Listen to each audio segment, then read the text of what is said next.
Welcome to the Relational Lives podcast. I'm Ali. And I'm Roz. And we're both psychotherapists. This is a podcast about the complexities of relationships and how trauma, attachment, and lived experience shape how we love and connect.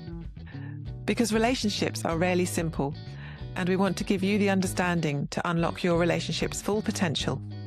If you enjoy this show, please give us a 5-star review and subscribe on whatever platform you are listening on. This also means you'll get notified when new episodes come out.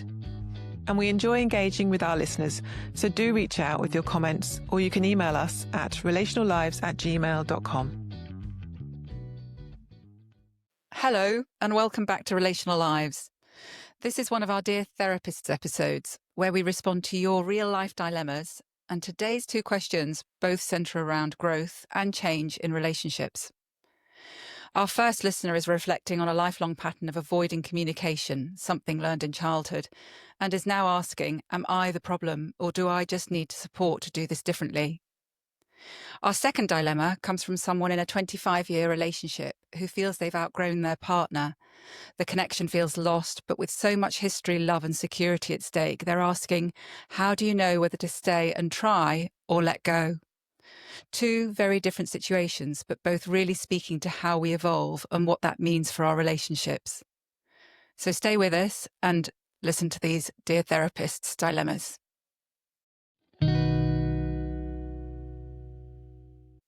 Hi, Roz. Hi, Ali. I love these episodes. Yeah, me too. I feel so honoured that people trust us to send their questions to us. And people love listening to them as well. I think it's so nice for people to hear other people struggle too in their relationships. Yeah, it can feel really less isolating, I think, can't it? Because sometimes we can feel alone. And sharing something like this, which can sometimes feel hard to share with the people around us, sharing it with us means that, people can do it anonymously, so they don't have to put their name out, and hopefully get some help from what we're going to chat about and think about today. Let's start with letter 1 then. I will read it out and then we can talk about our thoughts on this letter. I've always struggled with my communication in relationships due to not being taught the best way of communicating from my parents. The ignore or pretend something never happened tactic worked best growing up. So becoming an adult myself and learning this is not the best way to communicate has been my biggest hurdle. And I am now 30. How would you suggest navigating through this if it is constantly a problem? Am I the issue, or do I just need a bit more help and support? Isn't it lovely that this person recognises that they might need help and support? I thought that. I thought at the age of 30, that is pretty amazing. Isn't it? People sometimes don't see this until they're much, much older. No. Or ever. And also, exactly. And also, such awareness. How this person talks about due to not being taught the best way of communicating. There's a sort of already an understanding that, in a way, why would they not be able to do it? Would they haven't had the tools when they were growing up to do it. And that awareness, I thought, was really fantastic. Yeah. So let's start there then, not being taught the best way of communicating. I think this is really actually very common. It's only in recent generations, I think, where people are learning about communication and what's required and what's important. And of course, that's it shows a generational thing, doesn't it? That it can go back ancestrally, it can go back many generations in terms of how people have been brought up. And like you say, I think it's probably only in more recent times that it is starting to change. And so it wouldn't have necessarily been seen as something that was wrong, because that's what lots of people would have been doing, not necessarily opening up, not necessarily communicating, certainly on an emotional level. Yeah, it's culturally as well, I think. I don't know where this person comes from, but British people have this sort of stiff upper lip tendency, which is basically just brush stuff under the carpet and get on with it. Yeah. And so difficult, isn't it? Because actually, in ourselves, even though we might not have had something in our beings and our bodies and our minds and our hearts, we kind of know we need something, that something is missing. Yeah, that's a good point. That whilst this has been the norm, this is this person's way they've been in the family and learned how to be in life. At some level, there's a recognition that this isn't working now. This isn't right. Hmm. There's something else required of me. Hmm. And therefore, what can happen is that continuation, that even though you know that something might be missing, no, I'm using that broadly because you won't necessarily consciously know that as a child, No. but you start to recognize it in this person, certainly recognizing it now in their being 30, in their adulthood, Hmm. that there is something that they're struggling with that they do find difficult and realize that they haven't learned it. I think So this is really quite, hard. yeah, I think this quite commonly comes up when someone goes into a close romantic relationship Hmm. where there is more communication required, Hmm. and then it becomes aware they become aware. Maybe the partner said, "You don't communicate properly." It shows up there, then, doesn't it? And it can become a real barrier to connection. That's such a good point. And often we can find that we don't necessarily notice it so much when we're not in relationship. It Yeah, doesn't seem to be like a problem, does it? Like you yeah. say, it's only when we're in relationship that suddenly actually something is highlighted in some I've had form or another. clients say, I didn't even, when they come into couples therapy and their partner is sort of, come on, we need something more here. They've said, once they've realized what this is about, they've said, I didn't even know that was a Yeah. thing. Like, this is completely new to me, this idea of Hmm. communicating and someone being able to listen to me. Hmm. That feels sad, doesn't it? It feels really sad that people hold on to that for so long, that way of doing things, But they and don't aren't feel met. sad because they haven't known what they've missed That's true, but it until. still is sad, isn't it? Because they have Mm, missed it without them realizing it. They've missed that connection. They've missed that capacity to be able to share what's going on inside them and be important. yeah. Well, you and I feel sad for them because we know that there's Yes. so much that can be gained from that. Yeah. But my experience of people is often, I'm not sad about it. This is just how I've been. Yeah. I think that's also the same, isn't it? Where people say, well, I was clothed, I had a roof over my head, I was given food on the table. And so often it can be, so what that I didn't get my emotional needs met. I think that's perhaps along the same lines, isn't it, with what you're saying, that people think, well, it was fine. I wasn't beaten. I wasn't, whatever. There weren't sort of really difficult things going on, although, of course, there are in some families. But that people just don't think that anything's different or wrong. Mm. You don't know it's missing if you never had it. Yeah. So, yeah, I was just thinking before this, we started recording about the impact of ignoring and suppressing things, Hmm. how that can impact the person themselves when they've learned to do that. Because Hmm. even though they may never experienced it, like you said, it does have an impact, doesn't it? Yes, there really can be, can't there? And it can show up in different ways, can't it? Mm, Because mm. people don't necessarily realize also what's going on, do they? Like you've said, but the feelings and things that can happen and the behaviors that can appear can be linked, can't they? Yeah, because if you're not talking, if you've learned to stuff things down, brush it under the carpet, move on, it's still there, isn't it? There's still something Yeah. that's bothered you, maybe, that Yeah. you've Yeah. felt and you've thought about, and if it's not expressed, it could end up building resentment in you. Hmm.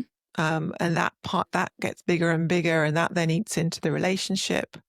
Yeah, and I'm thinking also that even though, like we were saying, you don't necessarily know why, or although this person I think really does understand why, Mm, that they've had this blueprint in a way of what they've learned, is that it can bring up that threat response, can't it, inside? It can sort of bring up a freeze kind of sometimes response inside, mm, so that, you think that, whatever's happening in your relationship, whatever might be coming back from the other person, it's really difficult, isn't it, to then respond because your body's not knowing what to do, and you could go to that kind of close down Yeah. Yeah. response. But like you say, underneath all of that, those feelings could Mm, exist, the resentment and whatever else underneath. mm. So it's not good, is it? It's not good ultimately. It's not healthy to No, keep this in. no. And what's the message that's been implied as well in this learning? It's like, okay, you've been taught that we don't speak about these things, and you then have to think about, okay, what's the message that's been sent to me, not deliberately, not intentionally, but it's like, it's not okay to speak. It's not okay to complain. It's not okay to talk about things that have meaning to you. Hmm. So it's a real dilemma then, isn't it? Because you know that there's a cost in a way of not saying these things. You know that there's kind of things building up, and then yet you don't feel like you have the permission or understanding Mm, how mm, to share that, to recognize in a way your own needs. mm. And it can come, and it can feel like a real bodily response. It can feel like you literally can't say anything because you've so Hmm. learned it that your throat tightens up. You know what you want to say, but it can't even come out. Hmm. So would it be helpful now to just think about things that this person could perhaps start to do Mhm. to help them? And as I said, I really love this. Do I need, am I the issue? I mean, that's something where it's very easy, isn't it, to think, is it I'm the me? Is problem. it I'm the problem? Mm, Rather than this is the thing that I was kind of taught how mm. not to do, I taught to close down, maybe taught not to share, and So a but quick answer to that is no, you are not the issue. yeah, exactly. But what's lovely is, do I just need a bit more help and support? Yes.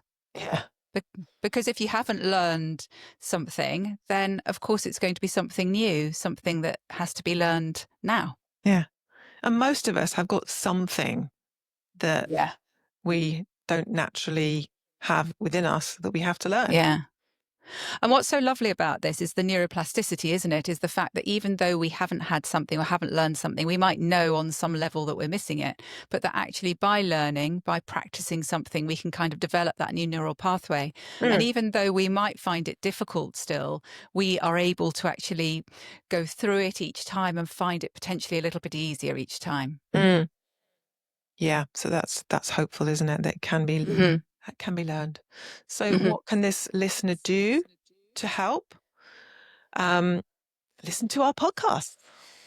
Yes, that's one thing. I think noticing when they shut down or when they feel like they're not saying something, and noticing what's going on inside, just tuning in to see, is there something underneath that I'm not saying here?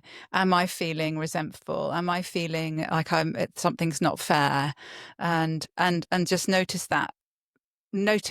Notice whether that's happening or not. I think that can be a really good start because it brings it more into awareness at the time. Yeah, just noticing it for yourself. And you could even write this down for yourself. Just to start with, it's like, okay, what am I not saying? What do I want to say? Really building that awareness and that I think even writing it down is a start, isn't it? Even if you don't share it yet. Yeah. And if this person um it's this person's saying struggle with my communication relationship. So I don't know whether they're in a relationship right now, but if they are in a relationship, I think it's getting to that point also where what would it be like to share the understanding of where this comes from? Mm, It's like, I know that I find this thing difficult yeah, to sort of share how I'm feeling. And I've really recognized that it's partly because of how I've kind of been brought up, what were the messages that I learned then, and yeah. what it might feel like to share that so that there is more understanding That's a for the other powerful person. starting point, isn't it? Yeah, I think so. So it's sort of moving from that internal understanding and awareness to actually taking that step in relationship. Mm, yeah. Well, we really hope that you can start to learn this and practice this awareness as well. And Mm, let us know. Do let us know how this goes, and any follow up you have for us would be great. yes. Thank you.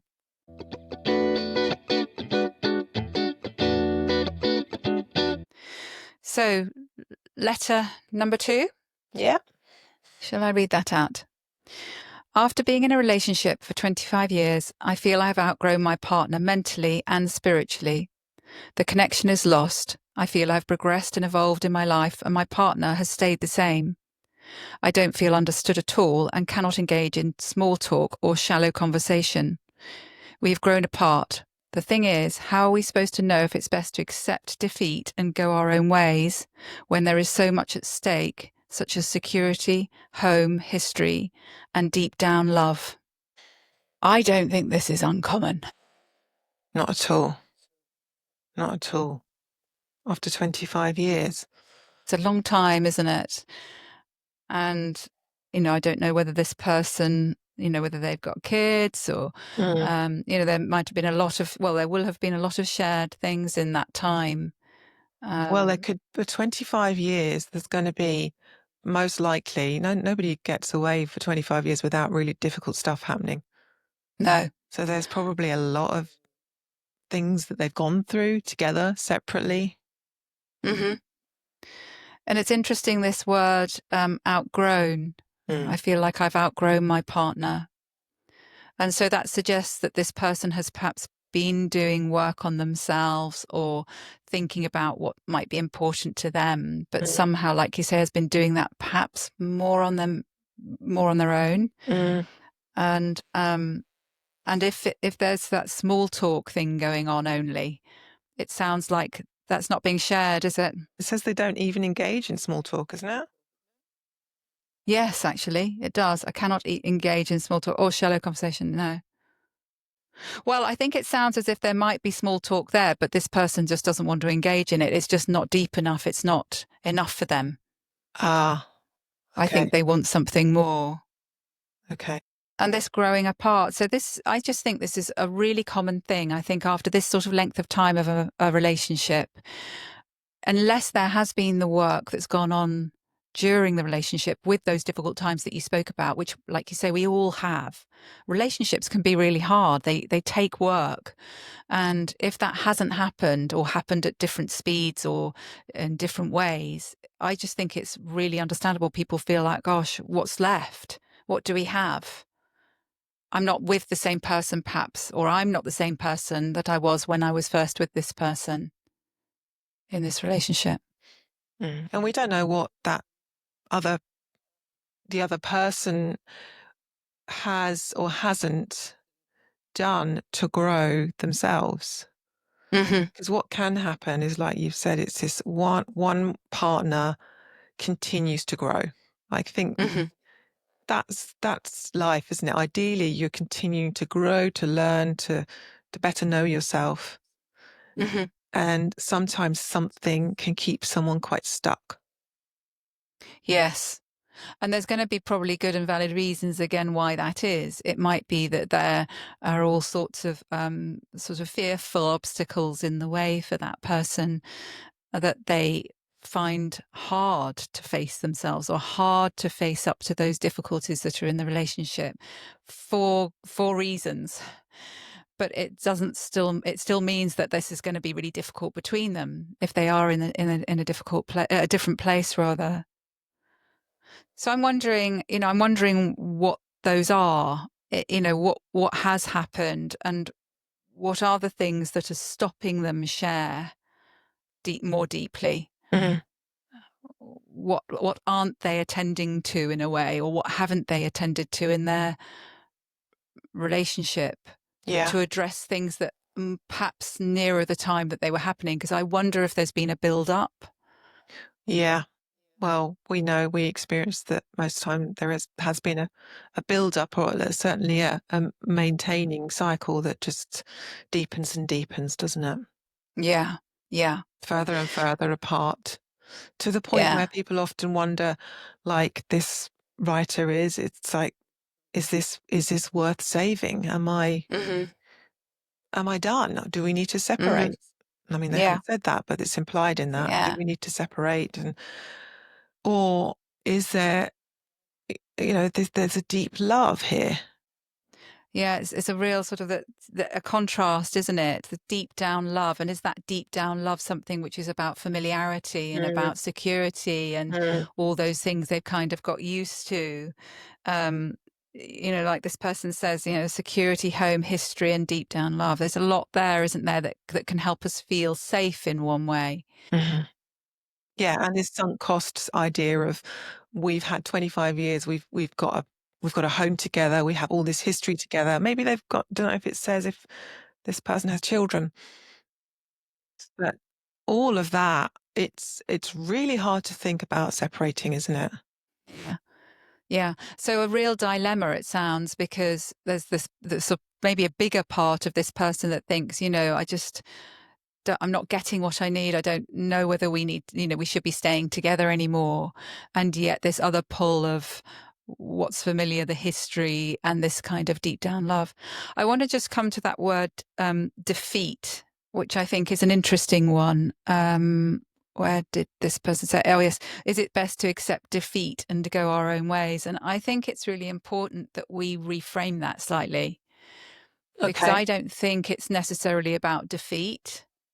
I think it's about recognizing if this has traveled its course. Mm, I think it's recognizing that actually that's a sort of successful completion in a way of a chapter of something that's come to an end, mm, but doesn't have to seem like it's a defeat. It's just that, they have perhaps grown too far apart and therefore do need to find the separate ways ahead. mm. Does it say if this listener is married? No, but Okay. whether they are or not, I just think that's a long time, isn't it, to be in a relationship, but still feel potentially, if you're ending it, that it's a failure in some way, which Yeah, I don't necessarily think it is. but I also think that if they are married, there might be some quite rigid ideas, or maybe um, some religious Hmm. connections around marriage and what that would mean in terms of separation. Yeah, that's a good point. That So that cultural aspect, what the expectations culturally are upon them, yeah, but also their own expectations, isn't yeah. it? What they expected for themselves. And when you made your marriage vows, if you're married, I don't know, but it's worth thinking about that for yourself. What's in me around marriage? If they are married, there may be certain pieces around that are worth considering within the psyche and belief system and faith, maybe. Yes. Yeah, that can certainly come into it too. Mm. And it brings in sort of so many more layers, I guess, doesn't it? Yeah. It's sort of understandable why this feels difficult. But yeah, and I think what's hard, isn't it? Because for us, I guess what we would be saying is, in lots of instances, couples therapy would be really helpful. Even if somebody doesn't necessarily want to stay together, I think still sometimes couples therapy can be useful to help with a healthy separation, Mm. to kind of understand also the patterns and things that have been going on in the current relationship, in that relationship, to Yeah. make sure in a way that you're not going to do the same thing going forward. Because that's Yeah. the other thing that we can potentially do, isn't it? We can kind of repeat Hmm. patterns. Yeah. And you can consciously uncouple. You As can, was it Gwyneth Paltrow and Chris Martin. Martin? Thank you. Yeah. Yeah. Yeah. Yes, I think it's a really healthy thing to do. Actually, is have couples therapy to separate. Yeah. And looking outside of the box is something we were speaking about, wasn't it? Thinking Right. about how actually sometimes, even with the separation, it doesn't necessarily have to happen in a traditional way. Yeah. Yeah. People can stay living together and choose to separate. I mean, Hmm. yeah, people these days that there are so many ways of doing things differently, aren't there? There is no Hmm. rigid set way. People have polyamorous relationships, open Hmm. marriages, thinking about what else is there apart from we stay together or we separate. Hmm. Yeah. So it sounds difficult, doesn't it? Because it sounds like perhaps this person's been feeling like this for some time. Mm. And I imagine that can feel somewhat lonely sometimes in your marriage or in your partnership. Incredibly If you're lonely. feeling like you want to, you've moved ahead, you've discovered more, you've learned more, and yet the person that you got together with and who you've been with all this time just hasn't. They've stayed sort of static. And of course, there's a risk, isn't there as well? Because in that space, you can end up connecting with people that are on a similar path to you. Mm-hmm. And well, that can then lead to even more pain in the relationship.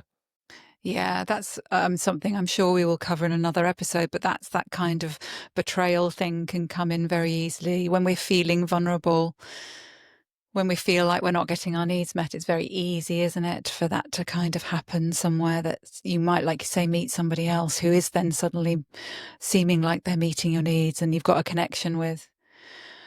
So I'm also wondering with this person whether, how much they've actually talked with their partner about how they're feeling and what's going on, whether they've raised this or whether it's something that's just all going on Without speaking about privately. it. Yeah. Good point. Yeah. So we would definitely encourage that, wouldn't we? That you could maybe say, look, I'm really struggling. We seem to have grown apart. Mm-hmm. I don't want this. Mm-hmm. And how can we address this? What are your Yeah. thoughts on it? Yeah. And if that's too difficult to do, it's noticing, well, that's interesting, isn't it? Mm, What is it that's going on that makes this so hard to do? mm, And do we need some help to be able to navigate this next stage, whatever that is and whatever that leads to? yeah. Yeah. And also acknowledging that you can have these mixtures of feelings. It doesn't have to just be one or the other. Mm, We often have dilemmas within us, don't we? But it's mm, how do we sometimes hold both of those? How do we hold the history and the deep love in this instance? And how do we also hold, I don't think that, we've got things perhaps in common, even maybe exploring values, maybe their values have changed, mm. that they're on sort of different pages with that, but holding that possibility that we can have both. Yeah. Yeah. Okay. Thank you so much for sharing your dilemma with us, both of you. We hope some of what we've said might be helpful, and do let us know. Do let us know how you get on, because we'd love to hear, and I'm sure the listeners would like to hear a follow-up as well. Yes, and if anybody else, as we've said, would like to write in, contact us, we've got that form that's in our show notes that you can fill out anonymously with any problem, any dilemma, anything that you would like to share about your relationship. Also, if there are any couples who are listening to this who have had an experience of couples therapy, a positive experience of couples therapy, if you'd like to come on and share your experience, we would really welcome hearing that. And I think people would find that really interesting and helpful. So remember to like, subscribe, follow, share with anybody you think this would be helpful for. And we will be back next time. See you then, Roz. Thanks, Ali. Bye.